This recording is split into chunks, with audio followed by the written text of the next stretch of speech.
Join me in reviewing these 7 sketchbooks dating from the era of 2000 up to 2003 during my high school era. These sketchbooks are going to be reviewed for archive because I'm looking to get rid of these physical copies because this was a time when I sketched a lot as a form of therapy to de-stress and to exercise my creativity. So join me in reviewing these and let's see where it goes. All right, last sketchbooks, because it's going to be more than one. Let's go through this.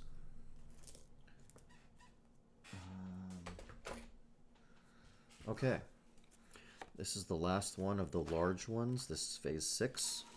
So you can already tell, I didn't do the tree thing, but I'm using a slimmer pencil, phase 6, and I'm trying my best to really get the very subtle line work, thickness, and curves to emphasize physiology. You'll notice I'm doing a little bit less anime. Yeah, I'm trying to do more American style, or at least a style of my own. This is Miyako at this point. Now, if you watch one of the first videos of this series, she's more anime, but in here, you'll notice that the balls that are pinned to the sides of her head are much smaller. So it's trying to go for more realism. At this point, I believe I'm also doing more ink. So this is an elf.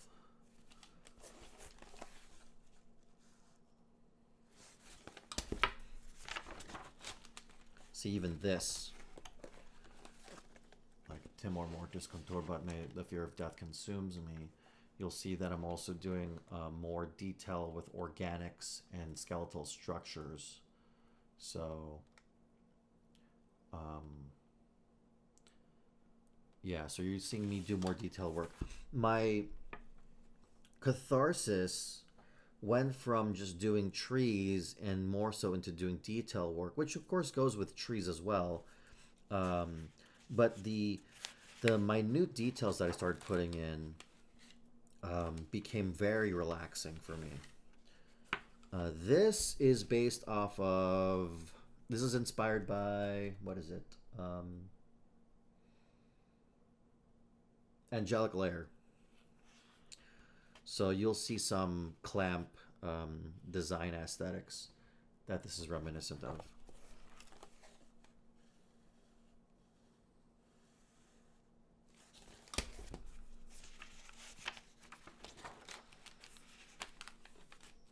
This is another Miyako thing, bodysuit.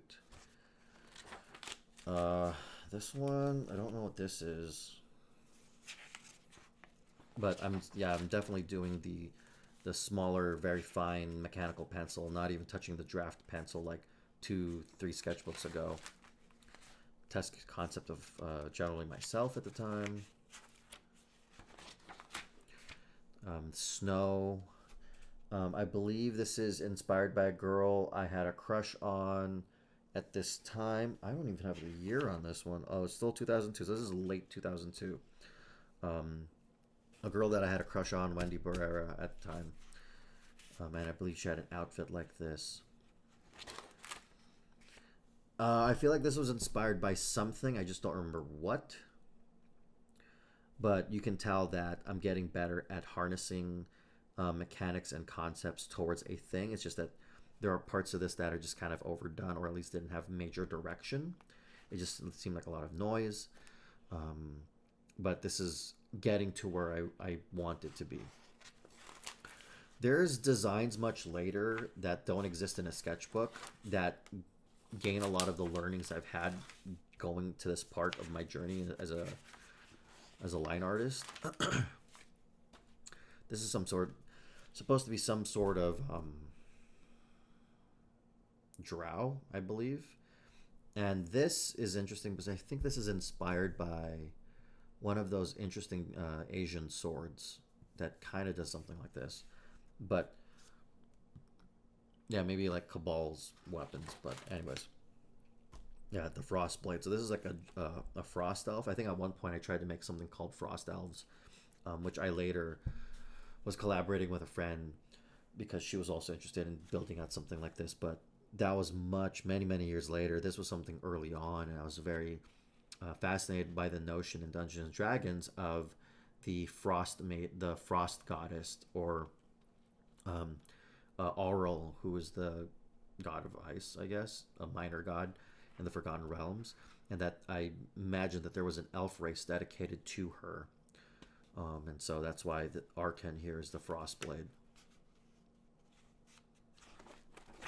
Well, let me leave this up. Yeah. Here's something that I don't remember what I adapted this from. I just tried to draw it. I believe I started doing this in the middle of work when I was working retail at a hardware store. I went into the notion of like cell shading, or at least boldening the edges, and it turned out well. I Because of like the fine lines that I would play with on the internals was good, but then when I created a thicker, bolder outline, it it introduced a very different effect to me that I was surprised by.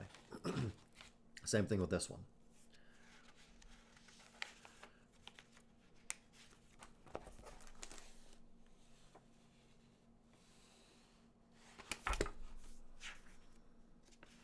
This was in December 30 of 2002, so it's already becoming 2003. So here's 2003.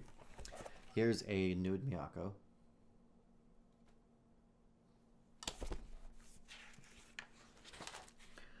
Oh, yeah, I did a Dark Ladies of the Sith thing. This was fun for a time. Yeah. I even made a note here, just when you thought only guys could be bad. Yeah, she has that. This girl has the symbol on her forehead that's reminiscent of what Exar Kun had in Tales of the Jedi.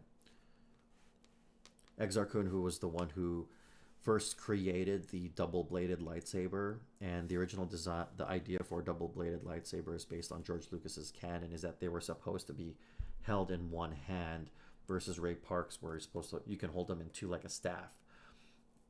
The reason why George Lucas wanted to do the one-handed double-bladed lightsabers because you're supposed to be talented enough to do a double blade with one hand, and that's what made Exar Kun incredibly powerful and surprising as a duelist, because he had such a weapon.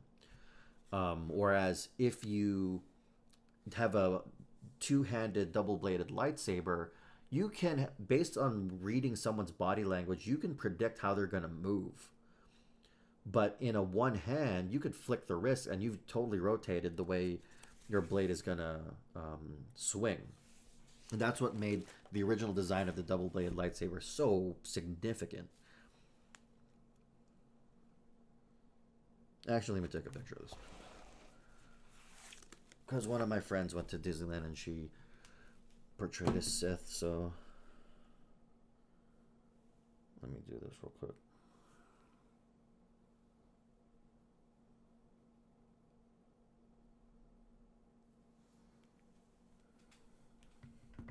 Okay. Moving onward. This was fun. This is a remnant of the of this one other concept I had where these miniature robot things were attached to the characters.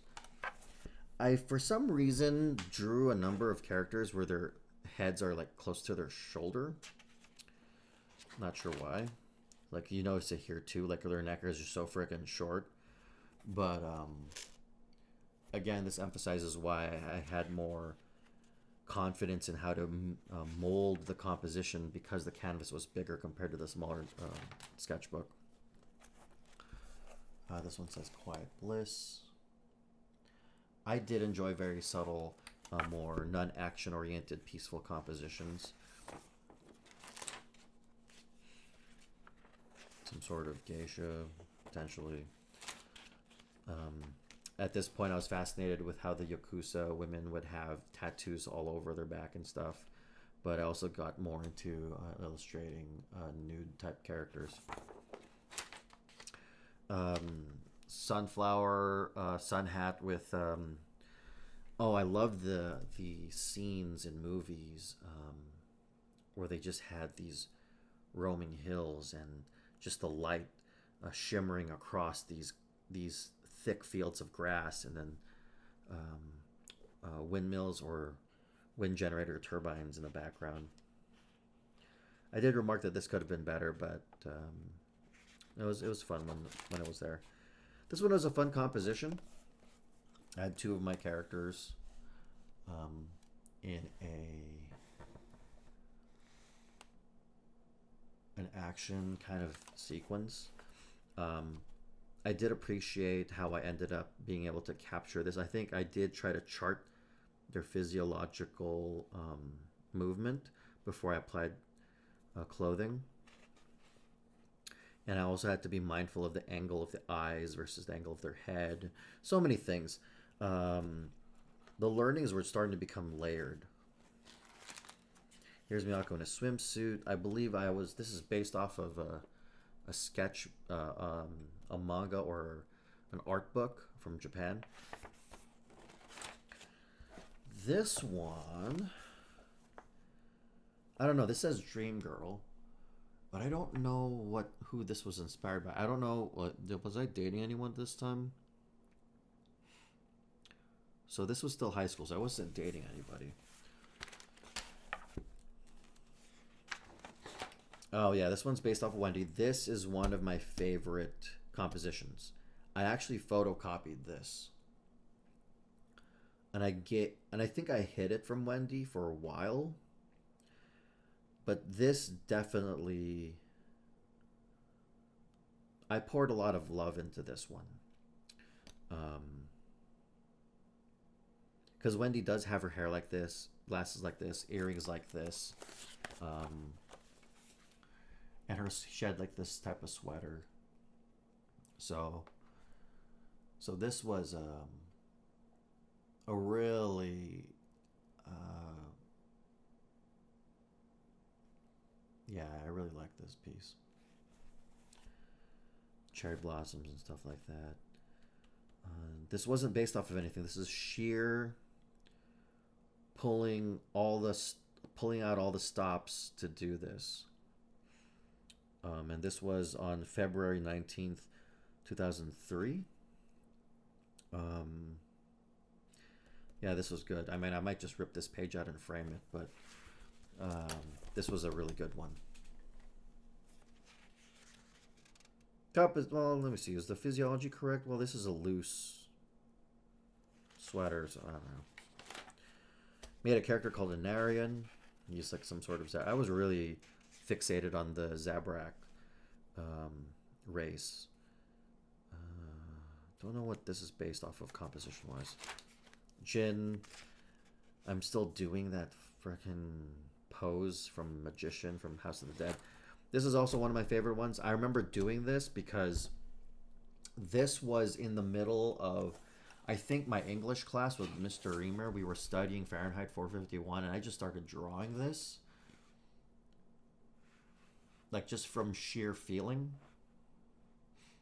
Like, I actually really enjoyed doing this composition. It wasn't, like, inspired by anything. I just drew it from pure thought. And just imagining what this would look like from overhead. Here's Lolth, the spider goddess of the Dark Elves. I wasn't afraid of drawing spiders, even though they can be kind of freaky. So yeah, that's this. Here's a test sketch.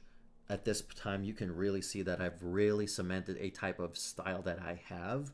Doesn't mean it's the best just yet, but you can see what the elements I include into a sketch. This is another favorite of mine. This is also done from just pure imagination. I believe these sketches, some of these sketches are already on my DeviantArt, so I don't know if I should really save them. I mean, I guess I could. Aside from having a video on them. But this was also done from just sheer imagination. This wasn't inspired by anything. And this was also, I believe, done in the middle of English class. So, yeah. I believe I had a friend in high school who pretty much had this composition, this outfit. Um, I think the skirt is too small. I think the arm is too long. I don't know. Either way, definitely inspired by her. Here's another one. This illustration style definitely is from American comics. I believe this is really more towards Michael Turner's style of illustrating. Um, I did like this, but yeah, it's not like I could do this consistently. Here's another one. Test sketching. Here's me trying to draw. Here, I even see. See, this is what happens when I'm bored and tired. Stupidity consumes my artistic capabilities.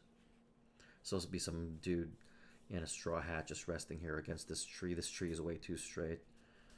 Grass and all that stuff. I don't know what I was doing. This one, Exonomai.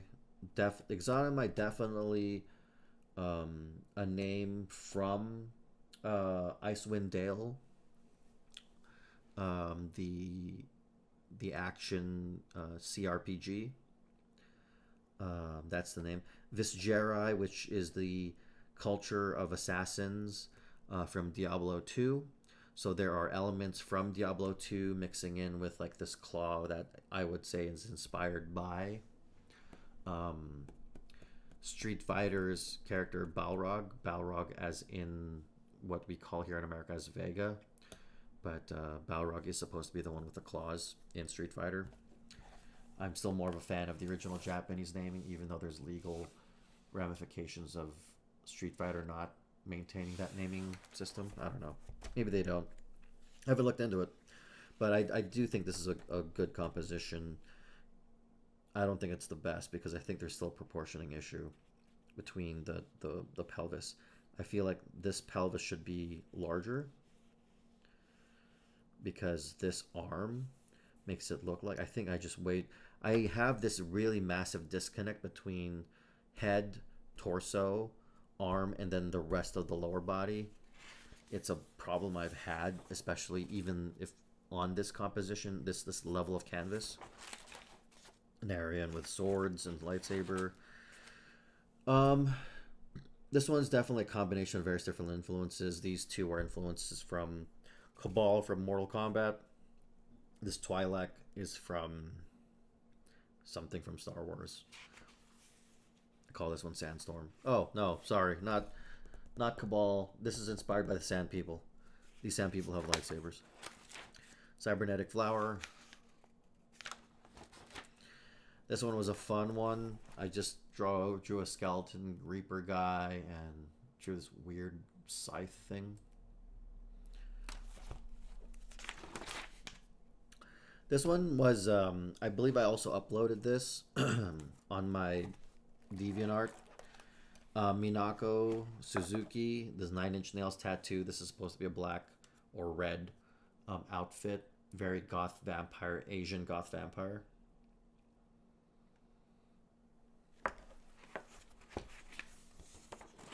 Same character, but more matrixy.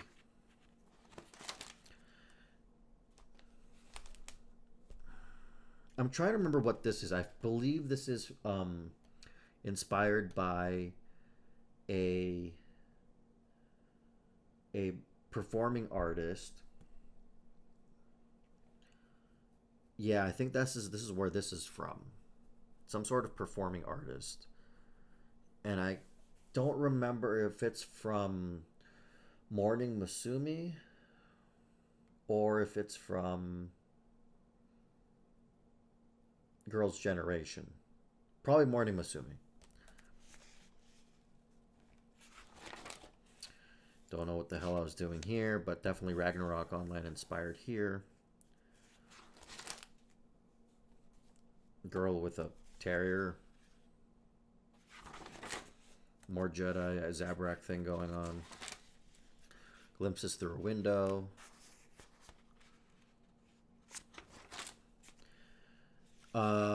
So looking at this is probably during my Linkin Park listening era. This is 2003. Don't have a proper date on this. but I can definitely get the resonance that this is a very Linkin Park fueled composition. This bird's coming from person walking. I believe this is inspired by Christopher Walken in The Prophecy. I think, not sure. Skater punker chick, dark eyeshadow, test composition. Vegas inspired girl. This one had the support of me having a model to draw off of, so I was able to do the proportioning a bit better. It's not the best. Another Zabrak. Spawn. Oh, hold on. Someone's calling me. All right, back to where we're at. So Spawn. Miyako killing someone in a kimono. Oh, yeah, here we go. Okay, so September 15th, 2003. So I'm already in, I believe at this point I'm at Pasadena City College. And I started doing these sketches in and around class.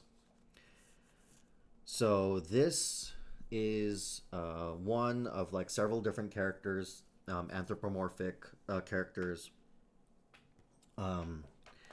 that are composed of a group called Nuke Bomb. Yeah, see, it's weird because like when you're drawing it from me looking at it, it's easy for me to realize that the proportioning is really off because looking at it from here down, this pelvis looks bigger due to perspective, but now looking at it from a screen perspective, I can see that this waist, this hips are much smaller than the rest of the body, which yeah, and this is me doing the sketch in Poly-Sci 1, unfinished concept. Here's another of the characters in Nuke Bomb. Yeah, I for some reason started drawing anthropomorphic characters. Here's a fox girl. So let me see how I recap. So cat girl, cat girl, bunny girl, fox girl, bird girl, frog girl. And these are all characters that make up the ensemble group called Nuke Bomb. And yeah, so this became this thing, thanks to my buddy Steve Robbins. So technically I should be putting this with this.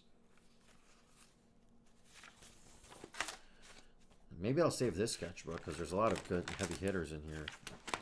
A lot of misses, some great stuff.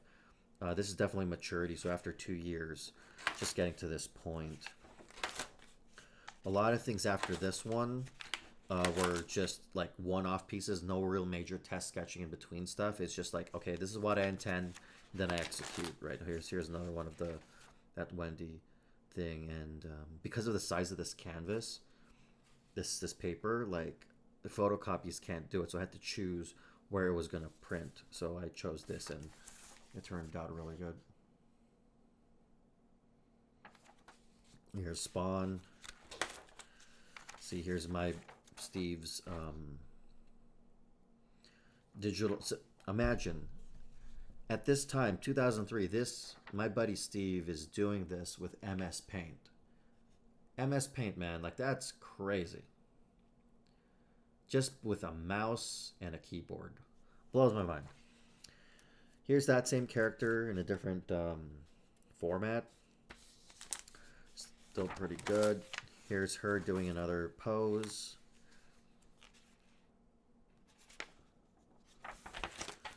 Here's a different character. Yeah. Just me doing a lot of... Here's... I don't know what this is. This is me combining a lot of different characters. Nothing. Don't know what this is. Don't know what this is. Me testing out outfits. Oh, okay. So at one point, I had a character. Miyako eventually evolved into this type of. So this is the original old hairstyle for Miyako. Tried to play something newer. And then eventually I landed on this outfit. Like I really worked hard on trying to figure out this outfit. Let me bring it up close for Miyako. So the one on the far left is what I ended up working with for a while with her new outfit concept. Right, so like even this one was an experiment on how I would do this outfit. So I started going into more fashion design at this point. Right, so you even see it here. Me testing this outfit out, and then it turned out into this.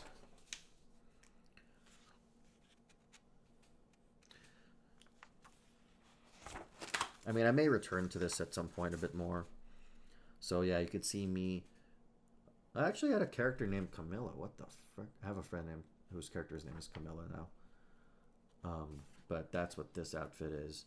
And this is Otis, and then it turned into this composition. So I started doing this a bit more.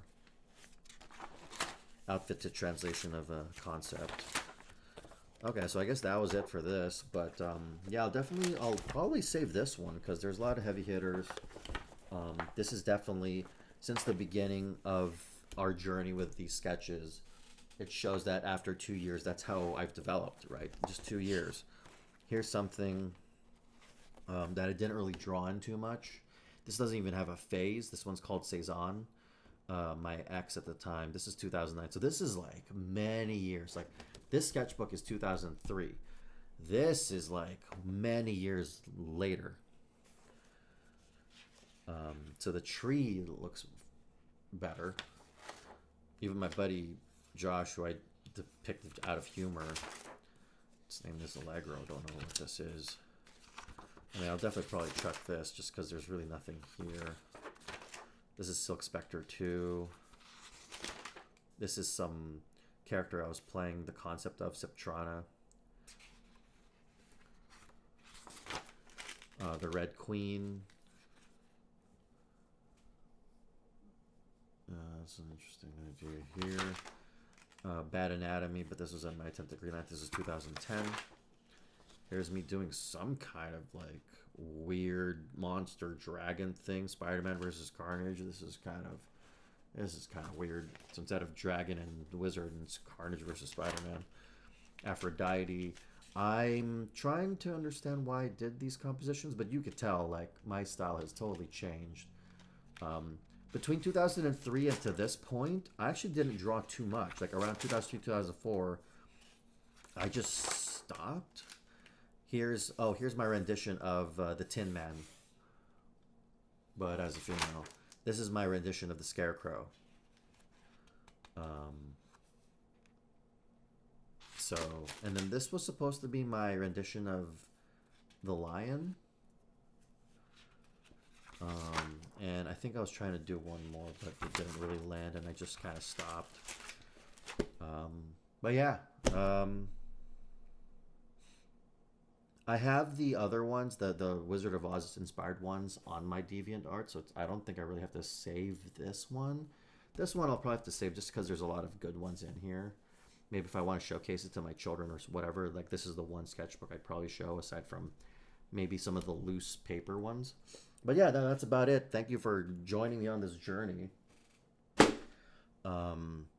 Again, like what I mentioned early in the video series, just like a mandala, it's good to create the most beautiful thing to the most skill that you have, and then appreciate it, and then let it go, because there's other opportunities to do something new and is evocative of one's journey. So thank you for that, and I'll catch you guys some other time. Thank you.